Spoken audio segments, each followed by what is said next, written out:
Hi everyone. So today we're going to try out a different type of a whiskey glass, one which I've never tried before, and it's this right here. This is a charred wood whiskey glass. I don't even remember the brand. I saw it online, thought it might be interesting. It's not about the brand; it's about the type of glass this is, and there's many different brands that make this.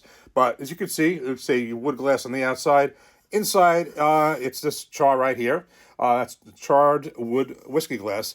I haven't tried this before, and I saw it online. I thought it might be interesting to try. Now, generally, I use, for the most part, three types of whiskey glasses. The one you see me use most often is this Glencairn glass. I use that for most of the tastings that I do, the reviews, narrow end for the nosing. So kind of, this narrow tip specifically, so all the aromas kind of go in the nose rather than out that way. So I typically use this for, we'll just call it most reviews I do. Of course, I use my Diamas glass for my better pours, something really special. It's a really classy glass. I really love this. And I like to use this for my elevated pours and make it, as I say, classy it up a little bit. And then, of course, for cocktails in general, like that would be the Diamas glass I generally use for neat pours, Glencairn neat. For cocktails, I use a typical cocktail glass. I have many different versions of this. This is just one of them. These would be ones. I mean, I have put this neat, but generally I would, have this as a rocks pour. Usually this would be an old fashioned. That's what I usually typically use those for. We have different variations of that, but I've not had anything like this. So why this? Because generally what I understand, and we're going to try this out, is that the charring from this charred oak enhances whatever wood or oak flavors already in the bourbon and the whiskey. It kind of brings out and complements some of those notes even more, supposedly, and brings some of those oak. Whether that be a toasted bourbon, heavy char, double oak. I think this specifically to try this out for the first time would work very well with either some type of a double oak bourbon, something that's been put in a second oak barrel or toasted. So basically, I actually thought this myself, and then I actually looked it up, and it actually said these two were recommended for this. The two that I did in a blind with each other, the Woodford Reserve Double Oaked and the Old Forester 1910. For now, just because I prefer this one to drop more. I want to kind of finish this guy up here a little bit. I'm going to try this with the Woodford Reserve Double Oaked. I am going to put a little bit in this glass, and I'm going to put a little bit in the Glencairn. We're going to try them out, put them side by side, see if you notice any differences. Here we go.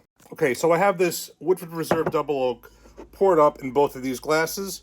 I'm thinking I'm going to try my typical Glencairn first, and then go to the charred wood whiskey glass. I think it'd be better that way because what I'm expecting, I usually kind of start with something that maybe what I'm expecting would be normal, and the other one would be a little bit enhanced. So let's go from what should be this level to this level.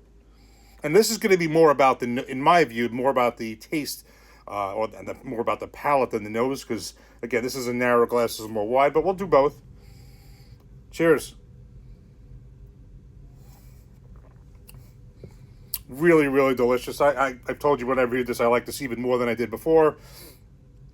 Specifically, this is a second barrel by the name, Woodford Reserve Double Oak, but that Double Oak second barrel is a toasted barrel as compared to something like this, which is just a heavily charred barrel. So the other ones, this is a heavy toast, low char. This is heavy char, low toast. So we're doing one that has the heavy toast, low char. There's a nice sweetness, marshmallow, pancakes, maple syrup, all that stuff. That being said, let's go to the charred wood whiskey glass. I'm getting it on nose again. It's going to be more about the taste. Cheers.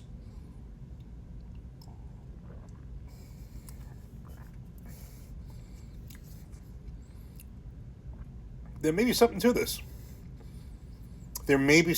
Now, I'm always afraid sometimes if I read something or I think something is for a specific reason. Naturally, I was a psychology major, so this may be a little psychology in this. Sometimes you're led to think that that's what it is, and that's why it's a good reason why we do blinds, because labels tend to give you ideas where you think you're supposed to think a certain way, and blinds eliminate that. That being said, there may be something to this. Let's just do this side by side. I'm going to do a taste of one, taste of the other.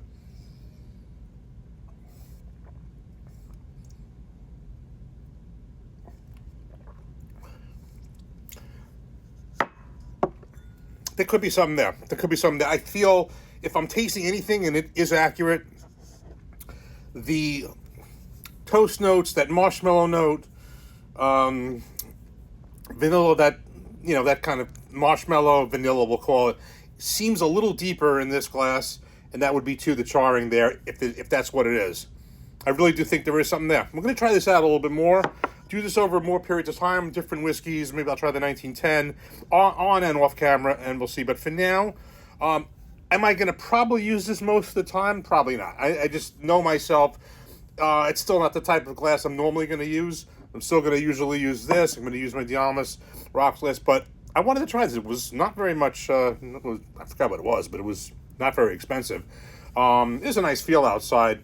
A little different. So in any event, does it work? Is there a difference as far as bringing out some of those wood, oak flavors? Yeah, there may be something there. We'll try it out more as we go along, more times and different pours, and we'll see if that's a consistent feeling and answer. Cheers.